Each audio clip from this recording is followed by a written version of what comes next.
finally have a proper trailer for the Final Fantasy VII Remake. Though it's less than 2 minutes long, there are a few scraps of information we can glean from it before the next trailer comes out in, say, around 100 years' time.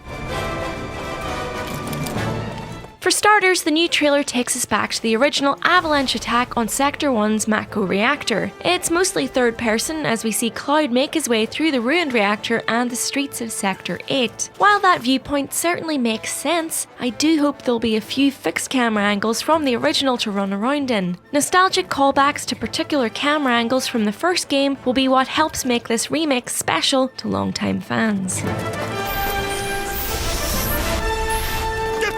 But what's really important about this trailer is that it provides us with a first glimpse at the remake's battle system. You can see on screen that the menu selection is much the same as the original game.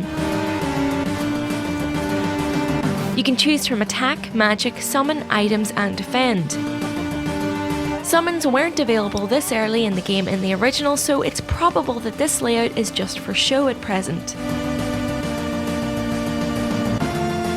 More importantly though, if you look at the right hand side of the screen, you can see Cloud's HP, MP, his limit gauge and another bar below his name, which fills up as he's landing strikes on his enemies, and quickly empties when he isn't. It's almost like a combo meter. It's actually a little like Crisis Core's battle system, but while it's not as action-packed as Dissidia Arcade or Kingdom Hearts, its director Tetsuya Nomura has said that it's actually closer to their style. What's interesting is that when that new gauge fills and turns red, you can see Cloud and Bart performing moves that look very similar to Braver and Big Shot, their first limit breaks respectively.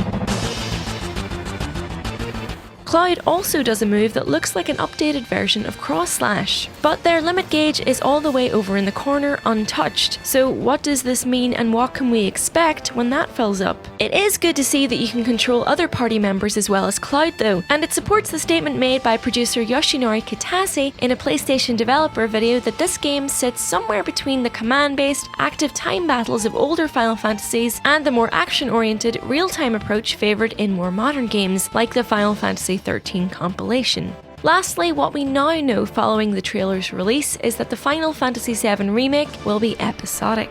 Square Enix announced that it would be told across a multi-part series, with each entry providing its own unique experience. Understandably, that has upset quite a few fans, as no one wants their favourite gaming memories or experiences to be chopped up and sold to them in installments that could in all likelihood be years apart, given Square Enix's track record for releasing games. But there is a way this could work, provided Square don't get greedy. The original game was split into multiple discs after all, and told across multiple chapters. It also just makes sense given the sheer size this project is likely to be. Releasing the game in chunks is probably the only way we'll get to play anything this side of 2020. Either way, let's all hope that Wedge's voiceover will remain the worst thing about this remake. You're doing this for the planet, same as us. Not interested. For now, I'm digging the guard scorpion Bart's nighttime sunglasses and Cloud's twig-like little arms holding a sword thicker than his entire body. We've got the PS4 port of the original to get through in the meantime, but here's to the next reveal.